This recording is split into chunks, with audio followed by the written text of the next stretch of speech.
Amém?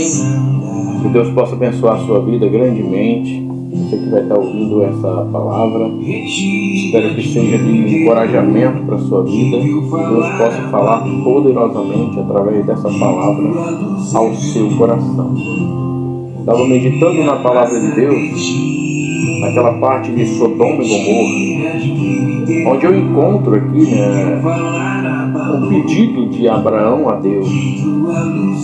Abraão pedia para Deus que não destruísse aquela cidade. Deus impôs ali.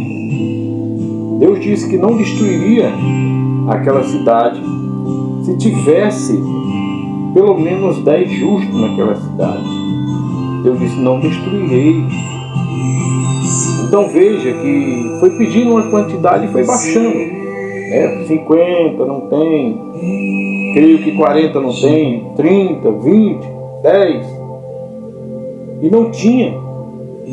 Então o que destrói a cidade não é a presença do ímpio, e sim a falta de justos. Se em Sodoma e Gomorra estivesse 10 justos, ou uma igreja naquela cidade com 10 pessoas, aquelas 10 pessoas salvaria aquela cidade inteira.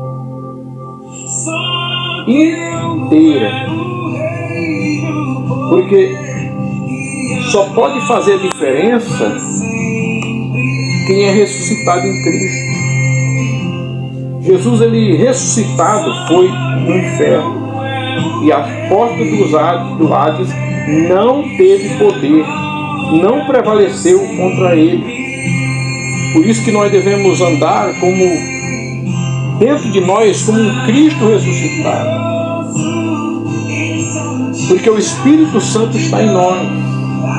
Nos dá a condição de viver fora das coisas do mundo. E quanto mais a gente vai amando ao Senhor e vamos negando a nós mesmos, Deus vai viver através de nós. Por isso nós precisamos entender quando alguém está nos levando à cruz. Quando nós temos a diversidade com algumas pessoas. Porque não é fácil conviver com pessoas difíceis, com pessoas que muitas vezes nos causam ira, raiva. Mas essa pessoa, ela está nos levando a cada dia à morte carnal e ao viver espiritual de amor. Por isso que tem as obras da carne, que são ira, contendas, divisões, dissensões, inimizades, e tem os frutos do Espírito, que é amor, longanimidade. Então nós devemos amar as pessoas quando nós estamos com os frutos do Espírito, quer dizer, mortificado na nossa carne, para viver a ressurreição de Cristo em nós. Você vê que Jesus chama Judas de amigo e chama Pedro de diabo. Ele chega para Judas e fala assim, Jesus disse assim para ele: amigo, o que tu tens que fazer, faz logo. Já que naquele momento ele estava cumprindo ali o que era para ele cumprir. Mas ele falou: amigo, o que tu tens que fazer, faz logo. Então para Pedro, que Pedro falou assim: mestre, eu não vou deixar você morrer. Mestre, eu vou contigo. Jesus viu que ali não era ele, não era Deus, não era algo de Deus. Era Pedro sendo usado pelo diabo. Então, quando tem alguém que nos leva à cruz, nós devemos amar essa pessoa que está nos levando à cruz, para nós mortificarmos a nossa carne, os desejos da nossa carne. E muitas vezes a carne, ela vai gerar o quê? Ira, contenda. Por isso que muitas vezes tem aquelas pessoas difíceis de lidar. Mas é essas pessoas que nós devemos orar por ela. Essas pessoas que nós devemos estar junto, orientando ela para que ela se transforme. Nós devemos fazer também como o próprio José Arimateia, que investiu no corpo morto de Jesus. Quantas pessoas que têm Cristo dentro dela mortificado, e nós não queremos nem contato com essa pessoa, porque não é fácil lidar com essa pessoa. José de Arimateia, ele investiu, ele cuidou. Nós devemos cuidar dessas pessoas até Cristo ressuscitar dentro dessa pessoa. Deus falou para Samuel, Deus falou para ele ir na casa de Jessé. E lá ele ia mostrar para ele que teria um homem que ele iria ungir rei. Olha isso, Deus falou para ele: vai até a casa de Jessé que eu vou ungir um homem como rei. Então, ele não disse vai à casa de Davi, porque quem prepara o rei é o pai. Então o pai é que atrai a unção. E quando Davi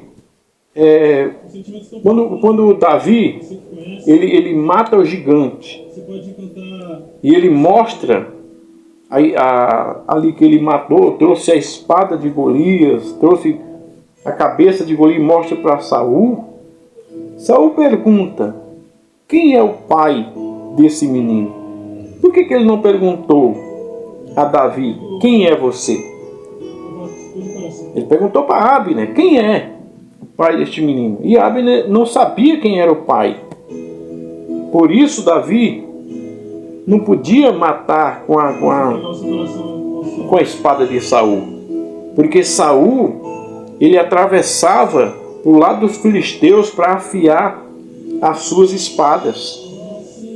Então Deus não quer, era afiada as espadas dele na casa dos filisteus. Então, por isso que nós não podemos usar armas do mundo para consertar a igreja.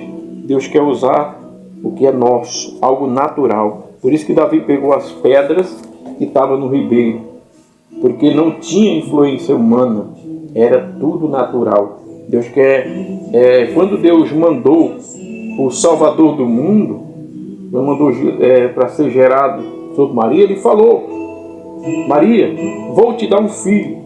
E ela disse: como? É impossível, eu nunca estive com homem nenhum.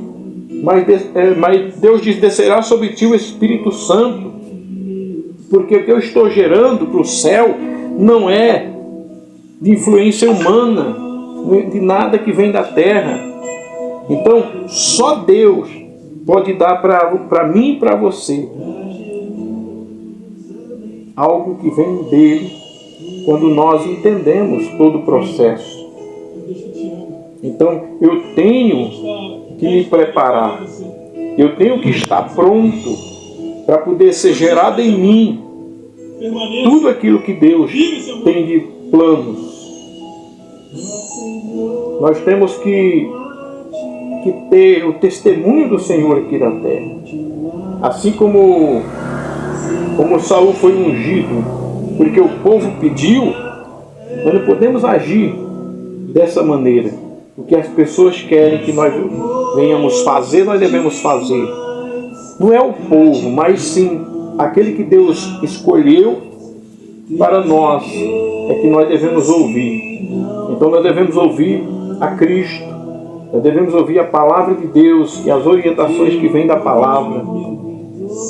Deus disse para Samuel, quando ele estava na casa de Jessé, Deus disse que ele mostraria quem ele iria ungir. Mas quando Samuel viu o primeiro filho, porque ele viu aquele homem forte, Deus viu aquele homem formoso, Deus viu, Samuel viu aquele homem formoso, ele viu aquele guerreiro. Então, dentro de si ele disse: deve ser esse que Deus tinha dito. Deve ser esse. Porque Samuel estava enxergando o padrão do mundo. Porque o padrão do mundo mostra a autoridade nas pessoas que têm condições financeiras, nas pessoas que têm recursos, nas pessoas que têm carros, que têm roupas boas, que têm posses boas. Então as pessoas entendem homem de autoridade quando o homem se mostra dessa maneira. Quando você vê homens de Deus que têm tudo isso, aí você acha que ali é uma autoridade. Mas Deus disse para ele: eu não vejo a aparência, eu não vejo como o homem vê. Deus quer levantar os humildes, os simples, os que são fiéis ao Senhor. Muitos podem dizer, eu fui rejeitado. Eu sou um deles. Posso dizer também, eu fui rejeitado desde o ventre da minha mãe. Mas uma coisa que eu aprendi com a palavra de Deus, lendo Efésios, a palavra de Deus diz que nós fomos gerados nele, antes da fundação do mundo. Então você não foi rejeitado por Deus. Não importa onde você passou e foi rejeitado, você precisa voltar aonde você foi eleito. Se você voltar ao passado, onde suas emoções foram feridas, e você foi rejeitado, machucado, você vai gerar algo em você, uma vida de sofrimento. Agora você tem que fazer o contrário. Você tem que seguir olhando para o alto, de onde vem o teu socorro, pois foi Deus que te elegeu nele, para você ser santo. Se eu quero uma restauração, não posso voltar ao ventre onde eu fui gerado com dor, e sim ir a Deus, que me elegeu através do seu amor. Eu não fui feito por causa da terra, a terra foi feita por causa de mim e de você. Então, nós devemos sempre pautar esses princípios. Nós devemos voltar-se para Deus. Deus, quando olhou para mim e para você, Ele disse: eu vou gerar essa pessoa. Deus não disse: eu vou gerar, se der certo, se não der, eu vou criar um plano B. Não. Deus não tem plano B comigo e com você. Só tem um plano original. Para você, tudo que Deus faz em você é trazendo você para o mundo, para o plano original. Quando você sai do plano original do Senhor, Ele cria circunstâncias para te atrair de volta ao plano original, que você se afastou. Por isso, se volte para Ele. Você não é um experimento de Deus. Você é a obra-prima dEle. E quem te rejeitou perdeu a oportunidade de desfrutar coisas boas que Deus vai fazer através de você. Que Deus venha te abençoar poderosamente através dessa palavra. E saiba, você não é uma pessoa rejeitada pelo Senhor. Você é uma pessoa que Deus escolheu. E através dessa palavra que você entenda, você é o plano original do Senhor. E Deus tem um plano para a tua vida. Não estabeleça método para poder achar que você precisa de ser reconhecido por alguém. Pelo contrário, você já é reconhecido por Deus. É só você se voltar ao Senhor, ao plano original. Se volte ao Senhor. Leia mais a palavra do Senhor. Rumine a palavra. Ruminar é você ler a palavra, colocar num livro ou no caderno, e ali você repetir o desejo de Deus para a sua vida. Você ir repetindo: o Senhor quer isso na minha vida. O Senhor quer que eu faça algo. Porque, irmãos, quando a palavra entra em nós, ela gera em nós um desejo de fazer algo em prol do reino do Senhor. E que Deus venha gerar em você esse desejo de fazer algo em prol do reino. Porque quando Jesus ouviu aquela voz do alto dizendo: este é o meu filho amado, a quem me compraram, aquela palavra gerou em Jesus o desejo de cumprir. Não importou as dores que ele passou, não importou o sofrimento que ele passou, as rejeições, as acusações, os açoites, as pessoas acusando ele disso e daquilo. Não importou isso para ele. O que importou para ele era o cumprimento do que Deus tinha para ele. E Deus quer que você cumpra tudo aquilo que Ele tem para a sua vida. Se volte a Ele, que Ele vai te orientar em tudo aquilo que você precisa ser orientado para fazer. Em nome de Jesus. Deus abençoe sua vida poderosamente no nome do Senhor Jesus.